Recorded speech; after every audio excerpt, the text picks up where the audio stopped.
In a locked archive in Bristol, there is a book. It is around 200 years old, and its cover is not made of leather. It is made from the skin of an 18-year-old boy, tanned and bound by the very surgeon who took him apart. That boy is where this story starts. He is nowhere near where it ends. Bristol looks like a gentle place. A harbour, a famous bridge, brightly painted houses stacked up the hills. Underneath all of that, though, runs a much darker thread, one that stretches across 2 full centuries of the city's history. Ties these 10 cases together is not just the harm done in them. It is who gets believed, who gets blamed by mistake, and how often the truth finally comes out because of a single ordinary person paying attention. We are going to walk through 10 of the most notorious of them. Some you will already know, some have been almost forgotten. Section 1. The Boy Whose Skin Became a Book, John Horwood, 1821. In the early 1800s, in a small mining village called Hannam just outside Bristol, there lived a teenage boy named John Horwood. He came from a poor family. His father was a miner, and as a child John worked down in the coal pits too, the way a lot of boys his age did back then. One of his brothers and 3 other workers were lost in an accident underground. John refused to go back. By his late teens, he was known around the village, and not in a good way. He had become fixed on a local girl named Eliza Balsam. Eliza was a bit older than John, and she did not feel the same way about him. She had someone else in her life. John could not let it go. The more she kept her distance, the more obsessed and angry he became. He even said out loud, more than once, that he wanted to hurt her, in a village that's small. Words like that get around fast. Yet, nobody seems to have taken them seriously enough to step in before it was too late. One day Eliza was crossing a stream near the village. John was close by. He picked up a large stone and threw it at her, hitting her hard on the side of the head. The blow caused a serious fracture.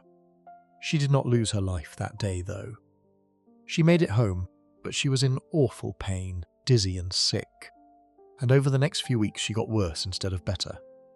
By the new year, Eliza had been taken to the Bristol Infirmary, the main hospital in the city at the time. And in late January, she was admitted properly. Her head wound had turned badly infected, and she was burning up with a fever she could not shake. A well-known surgeon named Richard Smith operated on her to try to relieve the pressure inside her head. It was not enough. Eliza passed away from a deep infection in her head, about a month after John threw that stone at her. Now this was a case of someone losing their life, and the law of the time was harsh. John Horwood was arrested, put on trial, and found guilty. Court did not stop at sentencing him to be put to death, though. It added a second part to the punishment, and this is where a village tragedy turns into one of the strangest stories Bristol has ever produced.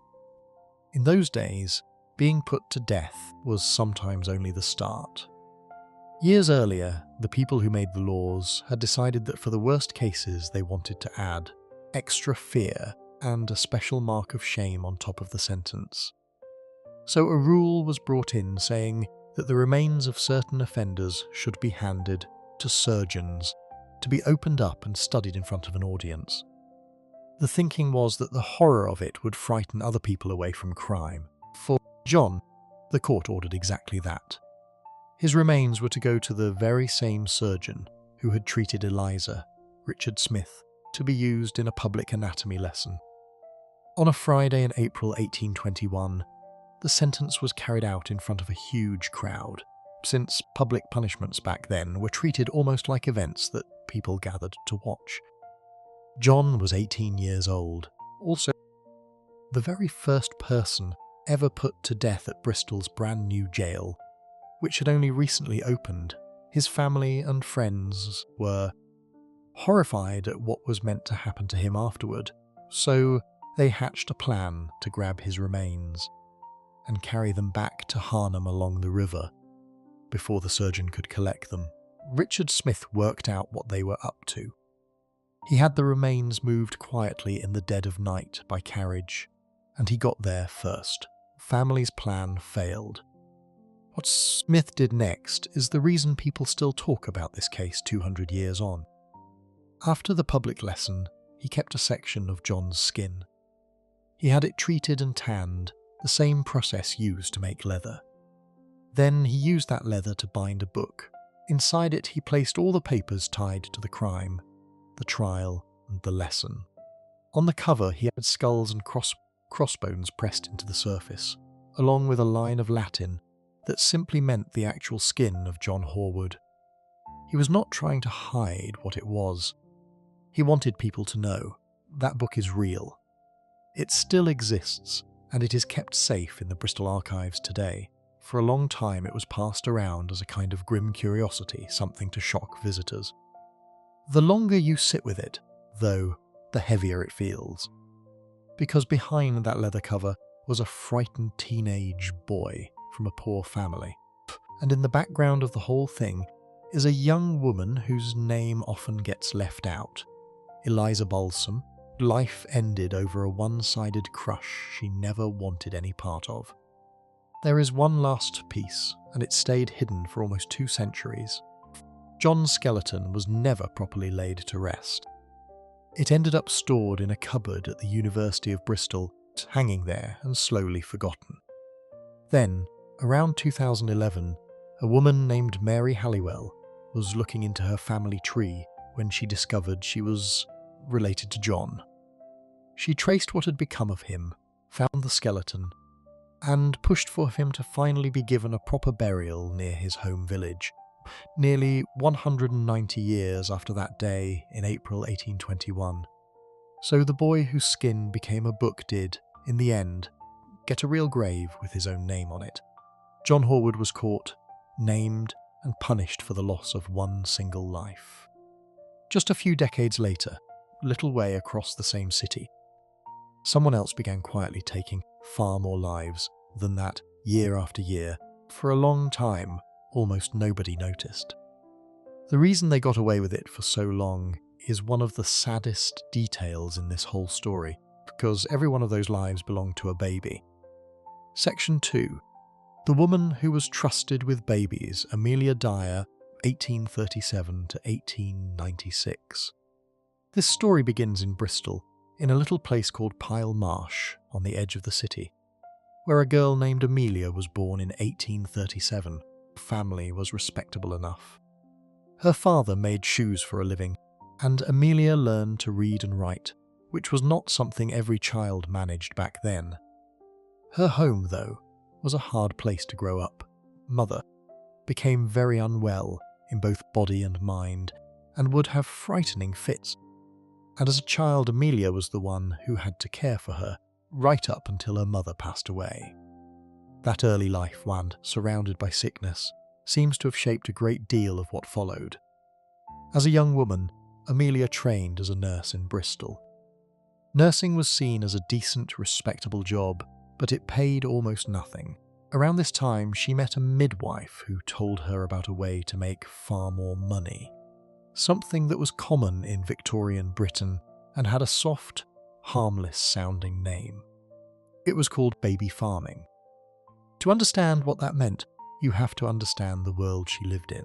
In those days, a woman who had a baby and was not married was treated terribly. People looked down on her. She often could not find honest work, and many of the places that were meant to help the poor would turn her away. So a hidden trade grew up around these mothers. Baby farmer would take in a baby for a fee, often a single lump sum of money, and promise to either raise the child or find it a good home. Desperate mothers handed over their babies and a little money. Believing they were doing the kind and responsible thing, Amelia Dyer turned this into a way of life, and then into something far darker. She took the money. She did not take care of the children the way she promised. Though, babies placed with her began to slip away, one after another, for a span that stretched across decades. For a long time she was not caught, and part of the reason was simply how that world worked. Infants were lost often in Victorian times to illness and poor conditions, so a few more little ones passing away in the care of a nurse did not always set off alarm bells. It did set them off once. In 1879, a doctor grew suspicious about how many infants had passed away in her care and reported it. Amelia was found guilty, but not of taking lives. She was found guilty of neglect, and she was given 6 months of hard labour. That was the whole price she paid that time. When she came out, she did not stop. She changed her method instead. Before, she had called doctors in to record when a baby had passed, which left a trail behind her. Now she simply stopped doing that and dealt with the little ones herself, quietly, so there were no records and no awkward questions. She moved around the country and used different false names, so that no single town ever saw the full pattern. She was Mrs. Thomas in one place and Mrs. Harding in another, and she also spent stretches of time in mental institutions during these years. By 1895, she had moved to the Reading area, where she went back to placing newspaper adverts offering to take in children. This is where it finally came apart. In late March 1896, a man working on a barge pulled a small parcel out of the River Thames near Reading. Inside were the remains of a baby girl, later identified as Helena Fry. Wrapped around the parcel was brown paper. Faintly printed on it were a name and an address. The name was one of Amelia's false ones, Mrs. Thomas, and the address could be traced. Around the same time, a young barmaid from Cheltenham, named Evelina Marmon, had a baby daughter called Doris, unmarried and frightened about her future. Evelina answered an advert from a kind-sounding woman who called herself Mrs. Harding, and she paid her £10 to take Doris and care for her. That woman was Amelia Dyer. Evelina expected to come back for her daughter one day. She never got the chance. The police set a clever trap. Knowing Amelia would run the moment she felt nervous, they sent a young woman to her door, pretending to want her services, which pinned down a time and a place. When officers arrived, they arrested her, and they also arrested her son-in-law, Arthur Palmer, for his part in helping. When the river was searched, more small parcels were found, several of them tied in the same grim way, with a length of white tape that became the clue linking the cases together. How many children Amelia Dyer was responsible for is something nobody will ever know for certain. She was tried and found guilty over one little girl, Doris Marmon. A handful of others, including Helena Fry and a baby boy named Harry Simmons, were firmly tied to her, but she had been doing this for around 30 years under many names. And some of the people who later studied the case believe the real number could run into the hundreds. That figure is an estimate, not a proven count, and it matters to say so plainly. Even the smallest honest version of this story is dreadful. In June 1896, the sentence against her was carried out at Newgate Prison in London. Before that, she filled several notebooks with what she described as a full and final confession. Before we move on, if you're enjoying this analysis, please consider subscribing. It helps the channel tremendously. Amelia Dyer was caught because of a name printed on a scrap of paper and some sharp police work. She lived in a time before fingerprints were used in court and long before anyone had heard of genetic testing. That makes the next case all the more striking, because it stayed unsolved, not for years, but for almost 60 of them, until a tiny trace left behind in 1967 was finally read by science that did not even exist when the crime first took place. Section 3, Crime that Waited Almost 60 Years, Louisa Dunn, 1967. In the summer of 1967, an elderly woman named Louisa Dunn was living quietly in a small house on Britannia Road, in the eastern area of Bristol. She was 75 years old, a widow, and a grandmother, and she had lived a long life. By all accounts, she was a familiar face on her street, the kind of older neighbour who knew everyone around her and was known in return. Her home was meant to be the safest place she had. On the night of the 28th of June, that safety was taken from her. That night, neighbours heard a frightening cry coming from her direction, but nobody realised what it meant. The next day, a neighbour went to check on her and found her on the floor of her own living room. Louisa had been attacked inside her home, and it had been a violent and deeply degrading attack. She lost her life because of it. For a frail woman in her 70s, alone in her house, it is hard to imagine anything more cruel. Police investigation that followed was huge for its day. Officers could see how the attacker had got in because he had left one mark behind, print from the palm of his hand on a window.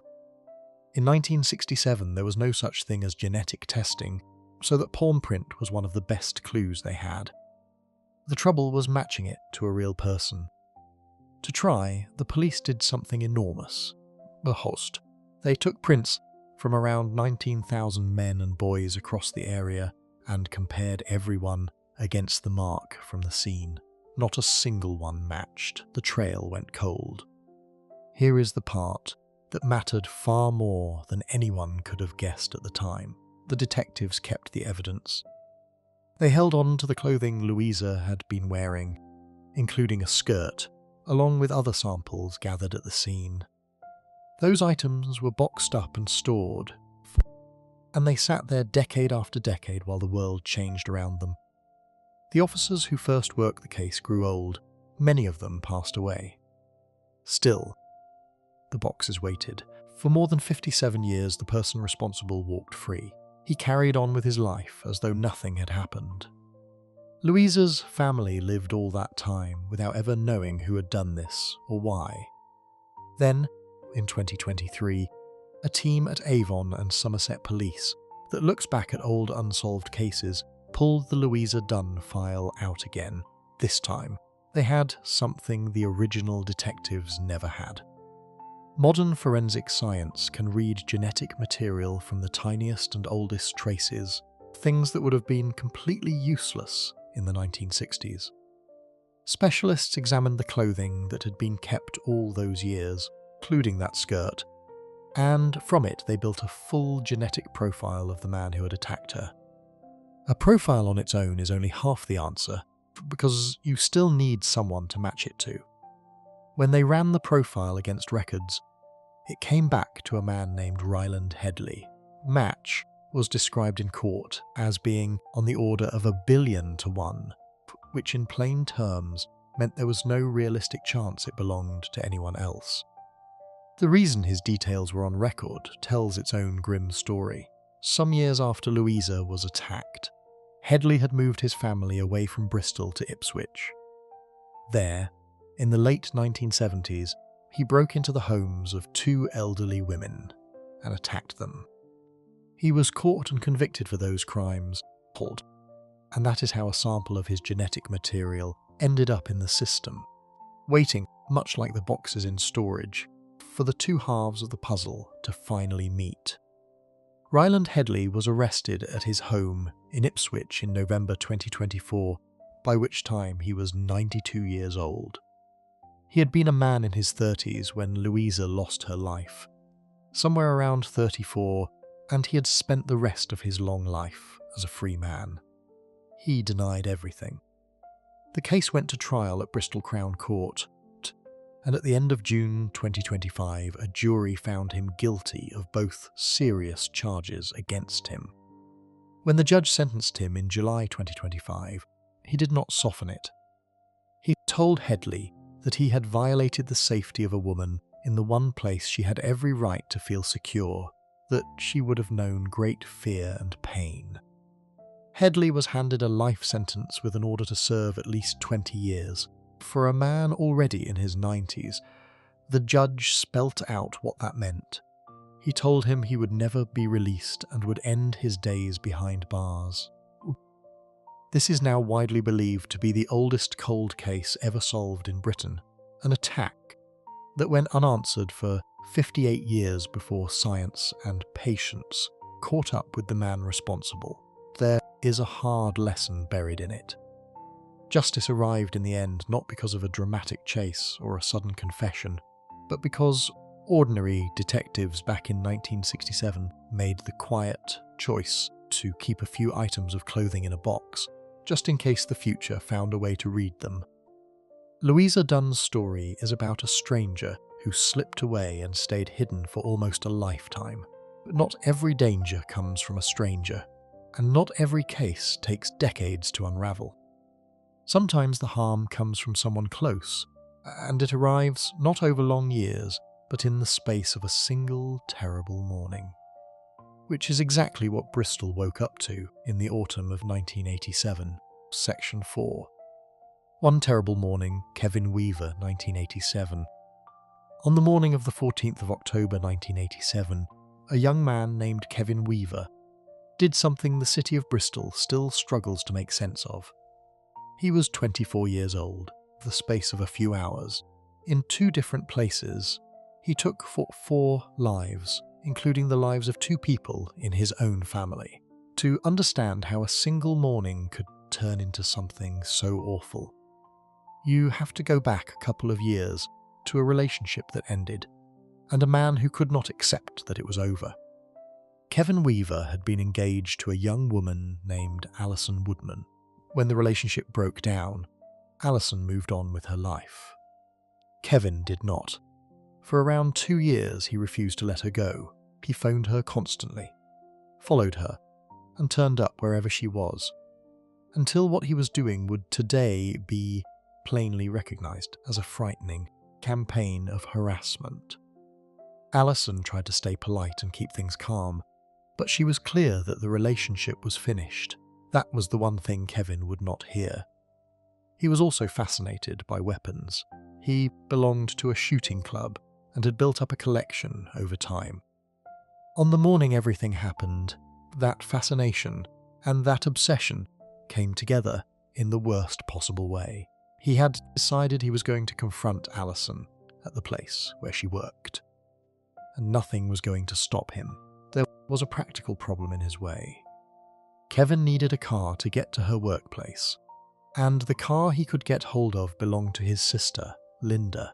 He seems to have assumed she would not simply hand it over. What he did next happened inside his own family home in the Redfield area of Bristol. He attacked his sister, and she did not survive. He then waited for his mother, Margaret, to come back to the house, and she lost her life as well. 2 members of his own family were gone before the wider day had even properly begun. What he did afterward was cold and deliberate. He placed both of them in the bath, then washed and dried his own clothing to clean himself up. Before he left, he turned on the gas in the house and arranged things so the building might catch fire or explode, which would have put anyone who came to the door in danger too. Then he took his sister's car, loaded with several weapons and a large amount of ammunition, and drove out of Bristol toward Patchway, where Alison worked at a company called Alexandra Workwear. He walked into the building and made his way to the room where Alison was. When she saw him and realised what was happening, she dived underneath a desk to try to hide. Kevin did not turn the weapons on her though. Instead, 2 of her male colleagues lost their lives in that room.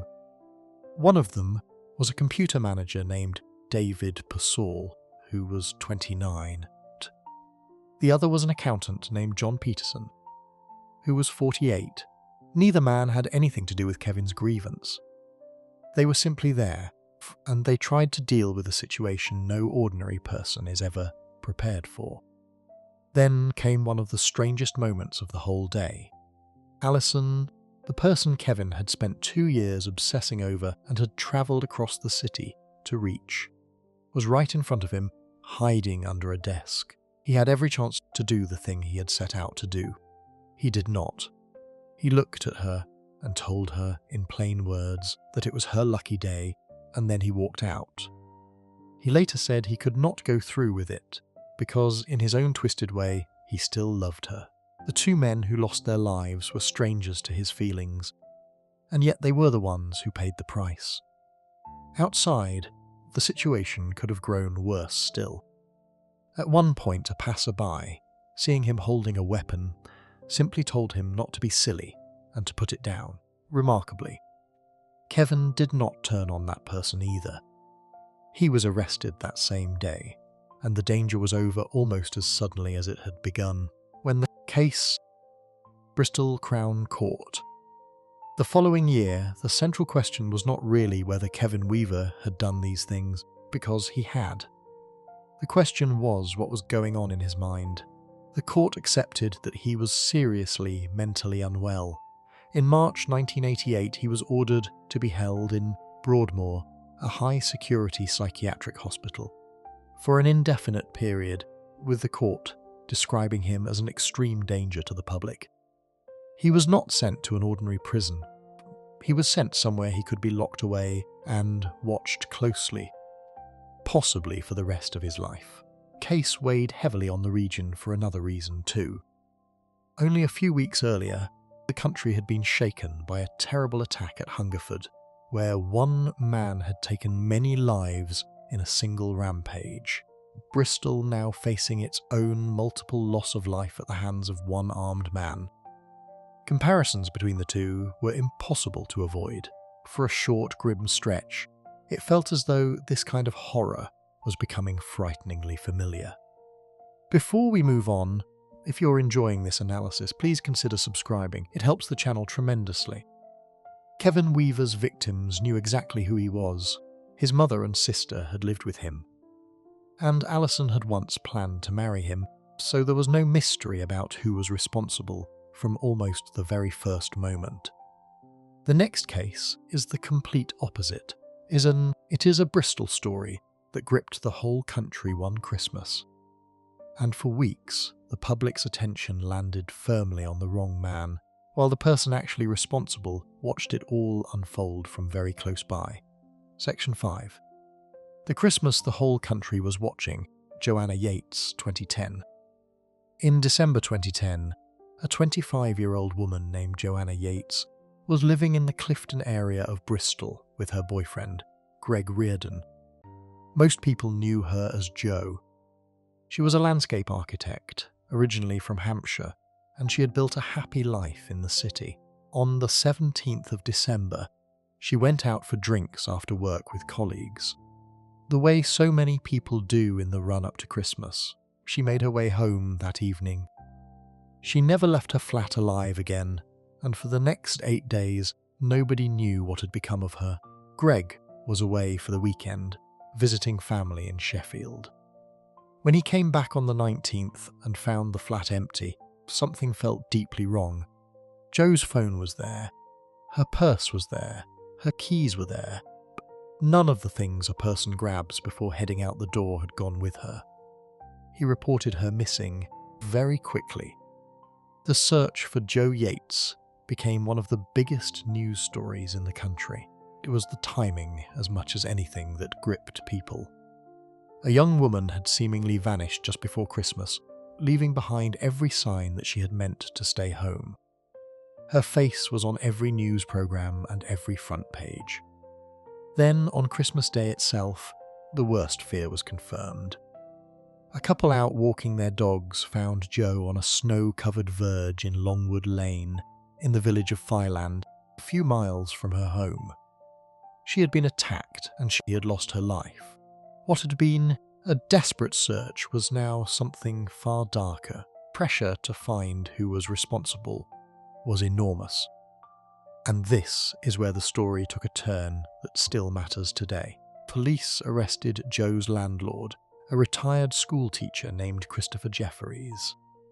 He was an unusual, eccentric man. That seemed to be enough.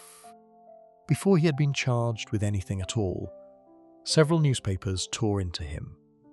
They printed wild, damaging claims about his character, and all but told the public he was guilty.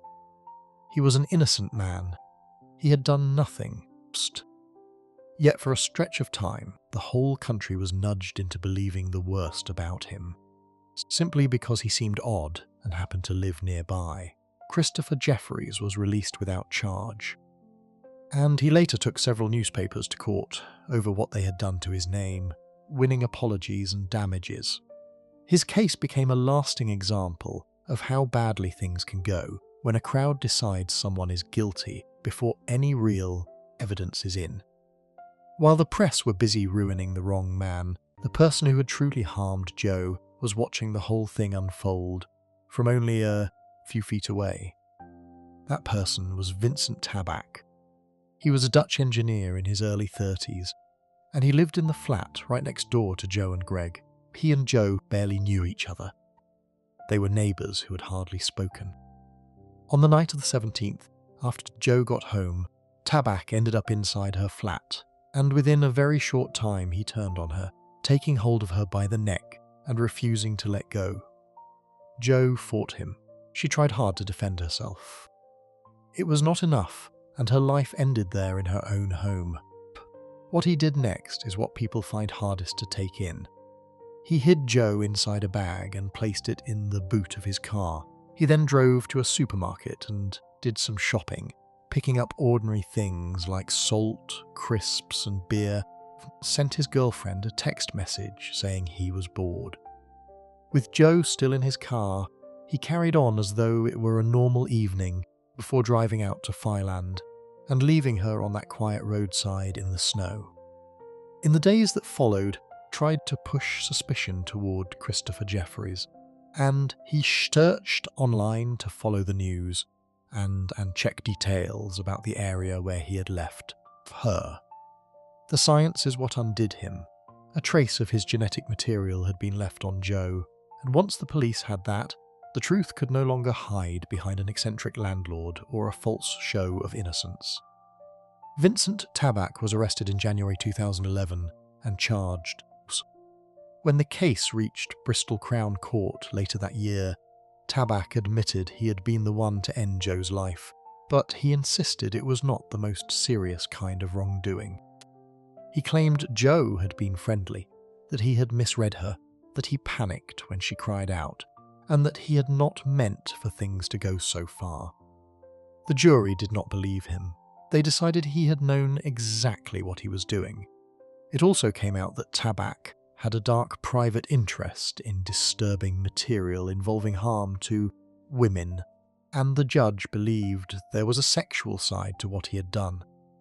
In October 2011, he was found guilty and sentenced to spend life in prison, with the order that he serve at least 20 years. The Joe Yates case left two very different marks. One was the loss of a bright young woman who had simply gone home after a night out. The other was the warning of how easily the public, press, can turn on someone who is completely innocent. In this story, wrongly accused man lived to be cleared and to set the record straight in court. In the next one, another innocent man would be branded with something far uglier by the very people living around him. He would never be given the chance to prove them wrong. Section 6. Branded guilty by his own neighbours, Bijan Ebrahimi. 2013, Bijan Ebrahimi was a 44-year-old man living in the Brislington area of Bristol. He had come to Britain from Iran and he was disabled. He lived alone in a ground floor flat on a housing estate called Capgrave Crescent. By every account, he was a quiet man who mostly kept to himself. He should have been able to live there in peace. Instead, for years, his life on that estate was made into a kind of slow misery, and in the summer of 2013 it ended in one of the most shameful episodes in the city's recent history. For a long time before the worst happened, Bijan had been a target. Neighbours abused and threatened him, much of it aimed at the simple fact that he was a foreigner and an outsider, was not a one-off. Over a period of years he turned to the police again and again, reporting what was being done to him, more than a dozen times in total. He was not making trouble, he was asking for help, yet somewhere along the way he came to be seen by the authorities as a nuisance, the man who kept complaining, rather than as a person in real danger.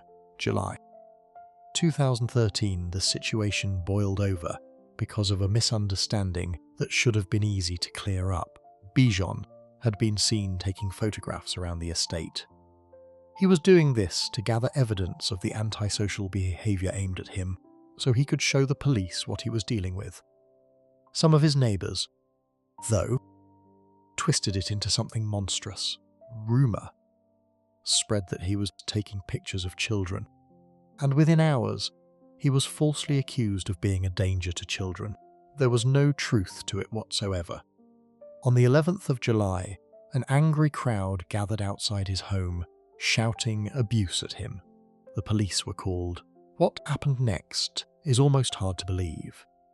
Rather than protecting Bijan from the crowd that was threatening him, officers arrested him while some of the people in the crowd cheered. The police looked through his camera, his videos and his computer, found absolutely nothing of concern, because there was nothing to find. He was released without any charge, but the damage was done.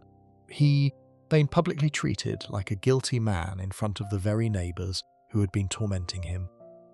Over the next couple of days, Bijan tried to tell people he was frightened.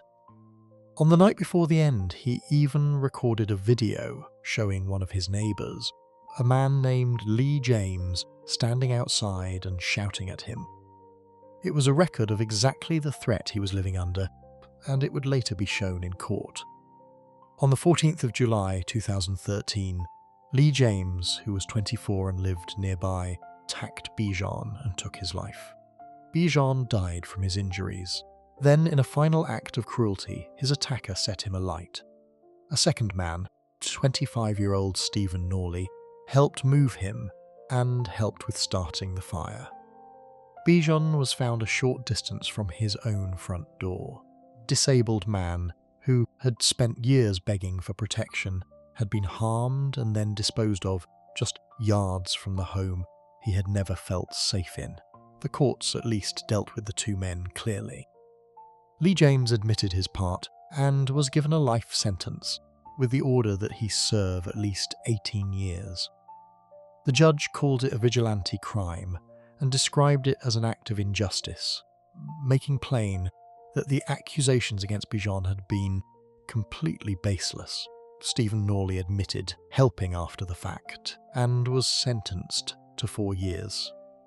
But the case did not end with those two men, because the deeper problem was never only them.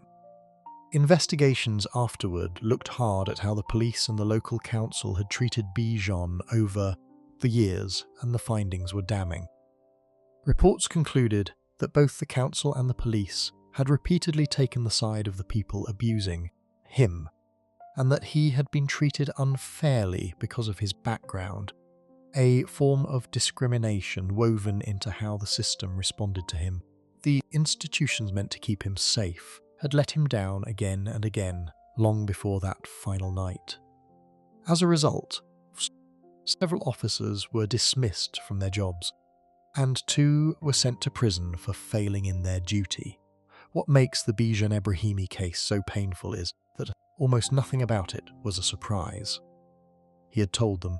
For years he had stood in front of the people whose job it was to protect him, and explained, clearly and over, that he was in danger. Warnings were all there in black and white. The tragedy was not that nobody knew. The tragedy was that he was not believed, and that the people around him decided he was the problem, when in truth he was the one who needed help the most. Before we move on, if you're enjoying this analysis, please consider subscribing. It helps the channel tremendously. The harm done to Bijan came from neighbours who got him catastrophically wrong, people who lived all around him but were, in the end, strangers to who he really was. The next case turns that idea completely on its head.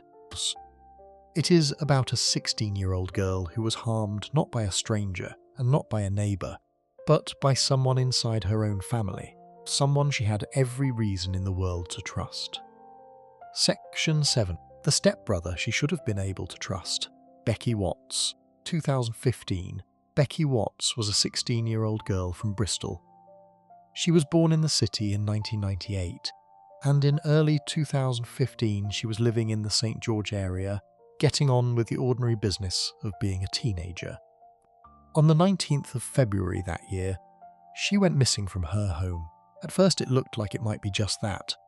A teenager who had gone off somewhere, the kind of thing that usually ends with a young person turning up safe a day or two later. It did not end that way.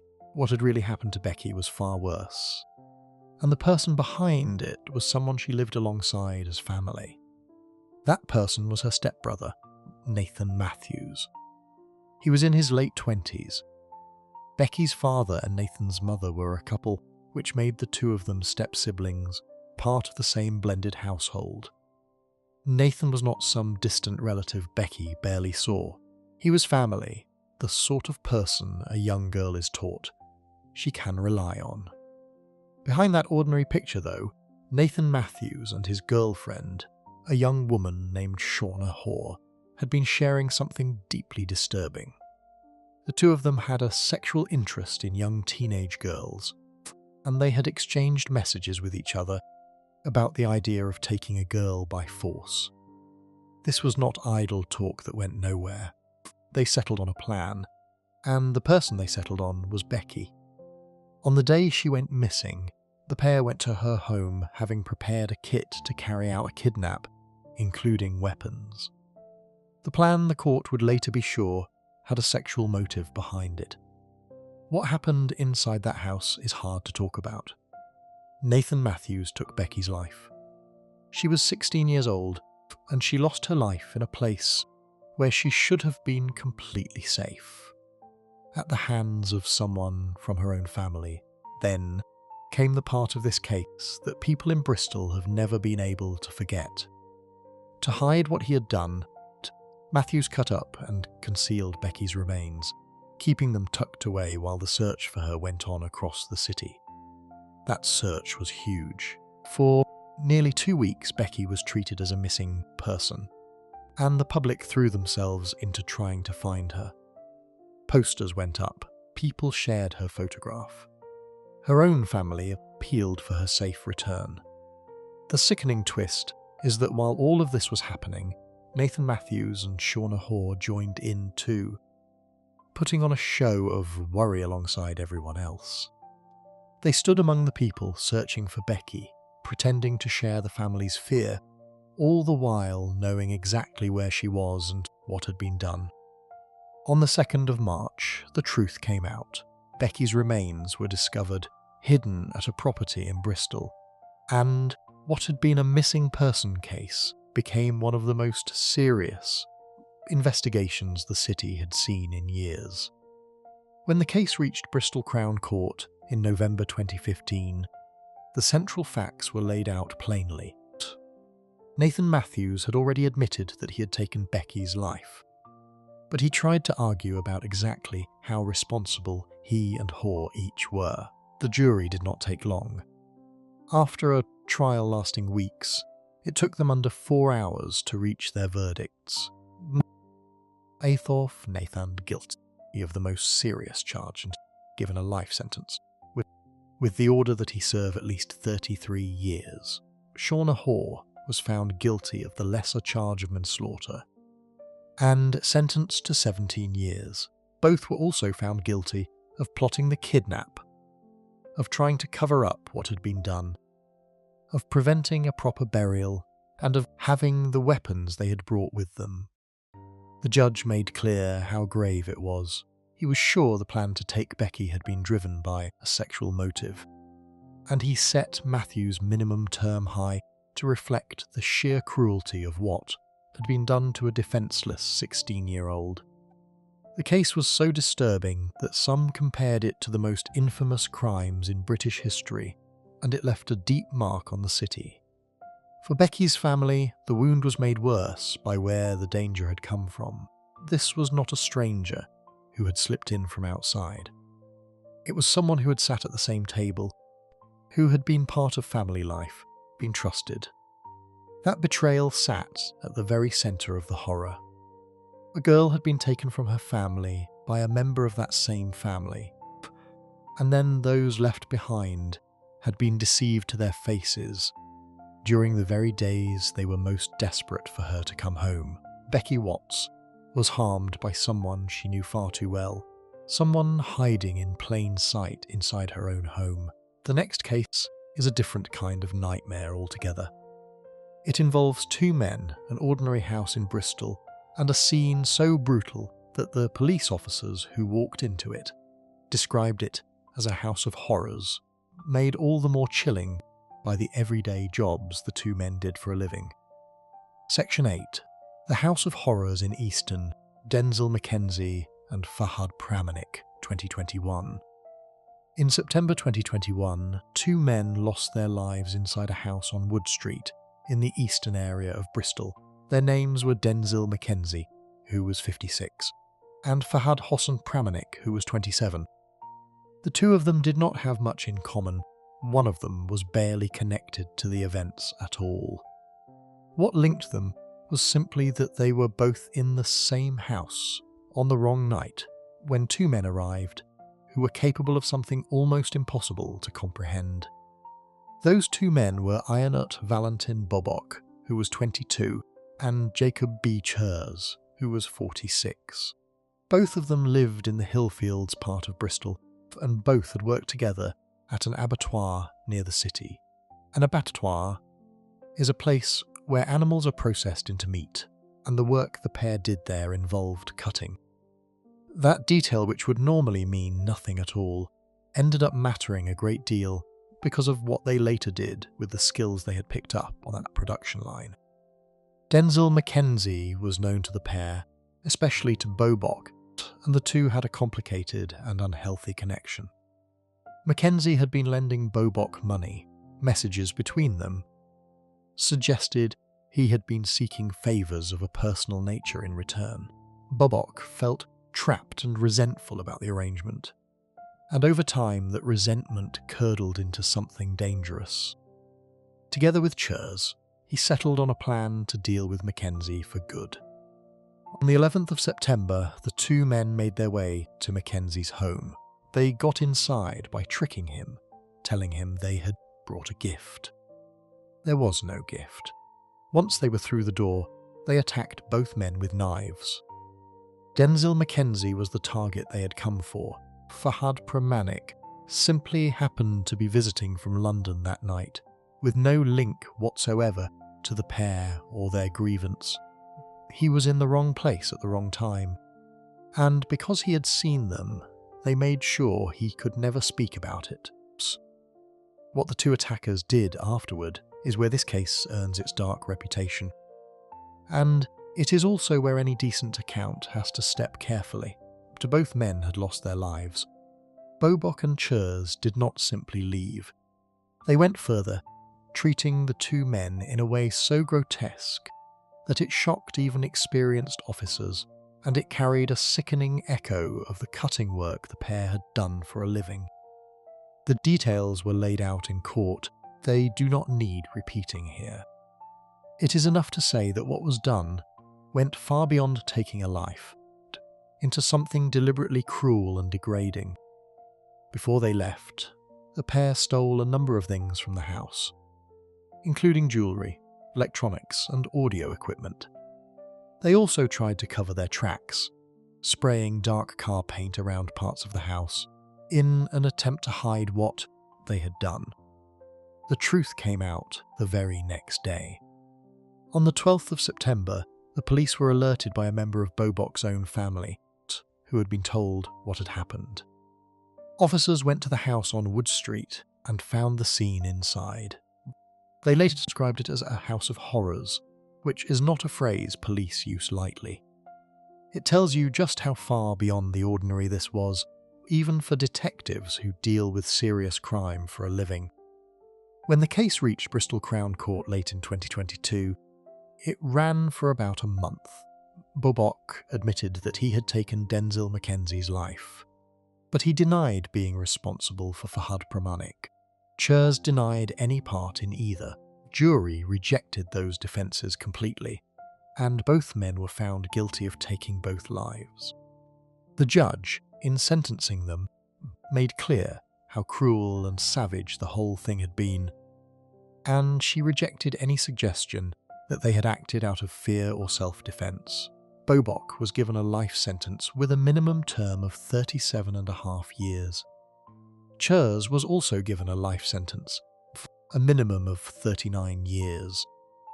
There are cases that frighten people because of how mysterious they are, and there are cases that frighten people because of how ordinary those behind them seemed, right up until the moment they were not. This one belongs to the second kind. Bobok and Chers were not strangers who appeared from nowhere.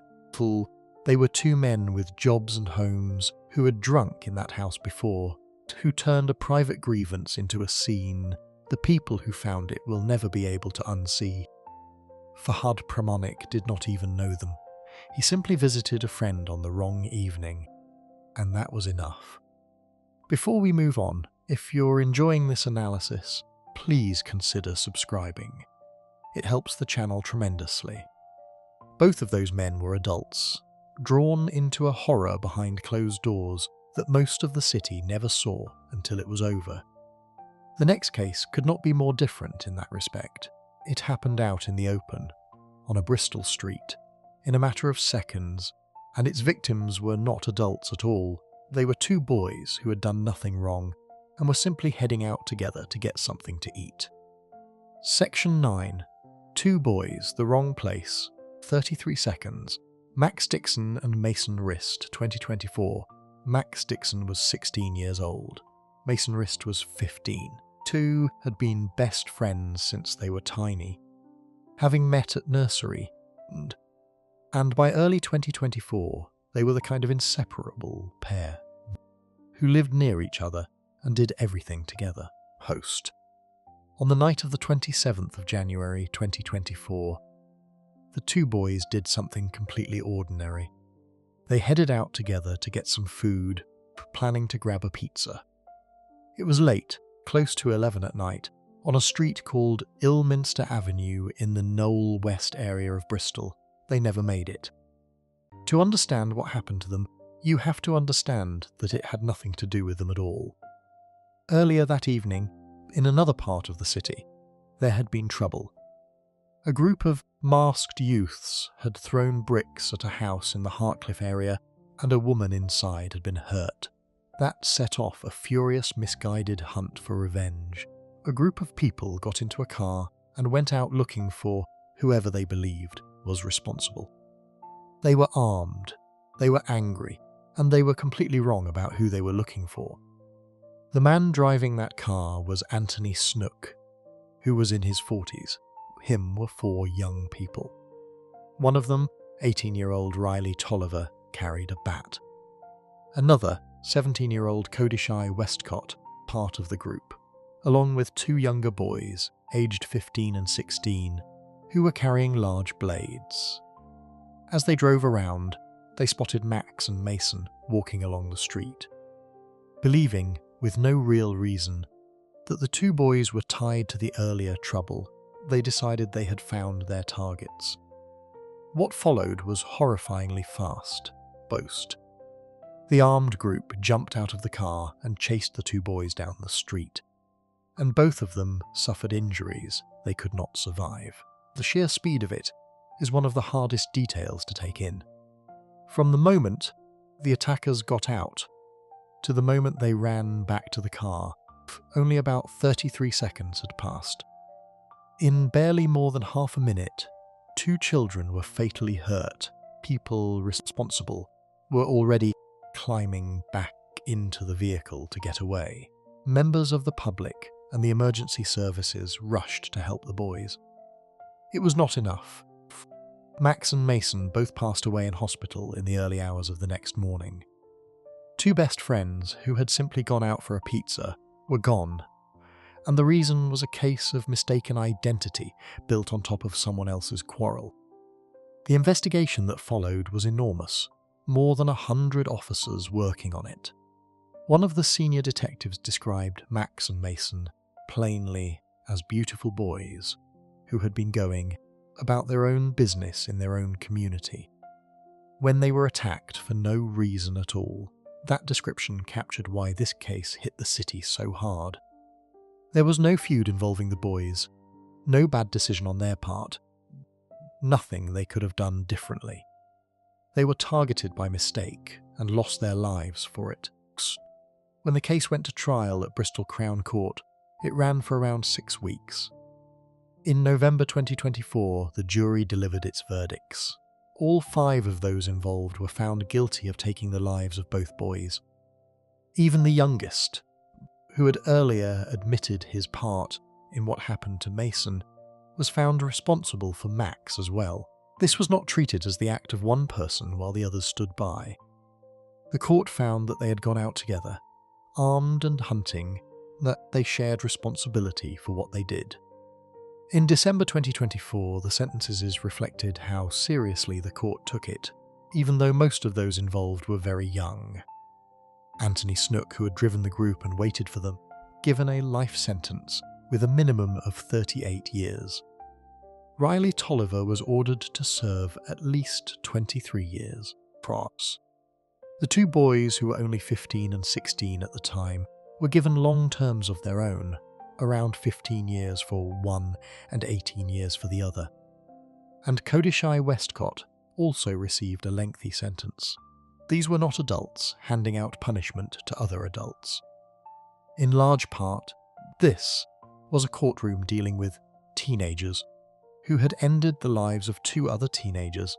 The Max and Mason case became something bigger than a single tragedy. It turned into a focus for the whole city's fear about young people carrying blades, and about how quickly an ordinary evening can turn into the worst night of a family's life.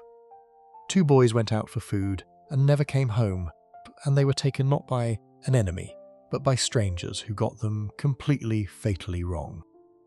This case played out fast, in the open, on a Bristol street, with everyone soon knowing exactly who was responsible and why. The final case on this list is stranger than all the rest.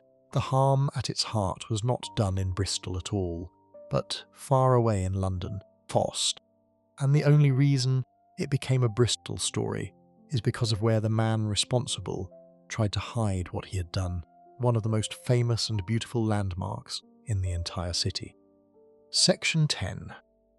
The Suitcases on the Bridge, Albert Alfonso and Paul Longworth, 2024. The last case on this list is different from every other one, and it is fair to be upfront about why. Harm at the centre of it was not actually carried out in Bristol.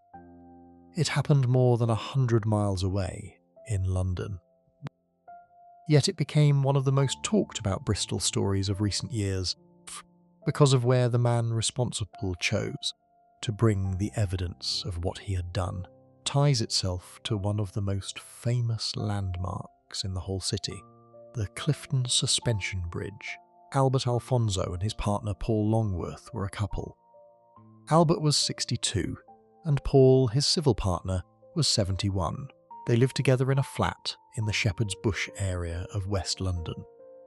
Into their lives had come a much younger man, 35-year-old from Colombia, named Yostin Andres Mosquera. Mosquera had a relationship with Albert and had been staying with the couple. From the outside, there was nothing to suggest the visit would end the way it did. On the 8th of July 2024, inside that London flat, Mosquera took both men's lives. He attacked Paul Longworth with a heavy blow to the head, and he attacked Albert Alfonso with a blade. What he did afterward was cold and methodical. He cut up the remains and packed them away, hiding part of what he had done inside the flat, and preparing to move the rest. The computer showed searches that left little doubt this had been thought through, rather than done in a sudden panic, including one asking where a blow to the head would be most likely to prove fatal. 2 days later, Mosquera travelled to Bristol, bringing with him a large red suitcase and a silver trunk.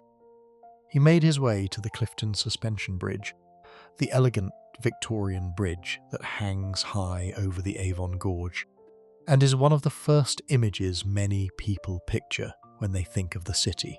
It is a place tourists visit to take photographs and admire the view. Mosquera went there carrying the remains of the two men inside those cases.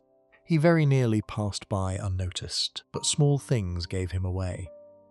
A cyclist spotted him on the bridge with the heavy suitcase and the trunk and asked about them, and Mosquera claimed they were full of car parts. Then staff working at the bridge noticed something was wrong because a liquid appeared to be leaking from the red case. When they asked him about it, he told them it was oil. It was not oil, but the staff were concerned enough to challenge him. And that moment of ordinary, alert attention from people simply doing their jobs is a large part of why he did not slip away. Mosquera was arrested on the 13th of July 2024 at Bristol Temple Meads, the city's main railway station, once. He was in custody and the cases were examined. The full horror of what had happened in that London flat began to come together. The investigation crossed between two cities, with the discovery in Bristol pointing detectives back to the scene in West London, where the rest of the answer was waiting.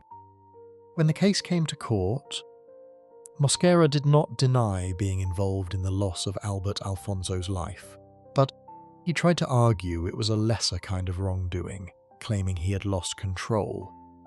He pleaded not guilty to taking the lives of both men. He even tried to blame the other victim, suggesting that Albert had been the one to harm Paul Longworth. He claimed he had been frightened, that he believed his own life was in danger, and that threats had been made against his family back in Colombia. The jury did not accept his version of events. In July 2025, at Woolwich Crown Court in London, Agustin Andres Mosquera was found guilty of taking both men's lives. He was given a life sentence and told he must serve a minimum of 42 years before he could even be considered for release. For a man in his 30s, that means the better part of a lifetime behind bars. The reason this case sits on a list of Bristol's most notorious stories is not because the city was where the worst of it happened. It is because the Clifton Suspension Bridge, a structure people across Bristol feel real pride in, became the place where one man tried to make two other men disappear. For a while, Landmark, known for sweeping views and engineering beauty, was instead a scene that nobody who saw the news that week could quite shake off. The clash between the setting and the act is exactly what made it linger. There is also a quiet lesson tucked inside this one, the same as in several of the cases already covered. Mosquera was not undone by some brilliant stroke of detective work in that first moment. He was noticed by a cyclist who asked a simple question, and by bridge staff who trusted their instincts when something did not look right. Ordinary people paying attention made the difference. That brings us to the end of the 10 cases. Across roughly 200 years, from a teenage boy in 1821 to a man stopped at a railway station in 2024. These stories stretch through the entire history of the city, what they share, and what they quietly say about Bristol and the people who live in it, is worth pulling together before we close. If you enjoyed this breakdown, make sure to subscribe. Thanks for watching, and I'll see you in the next one.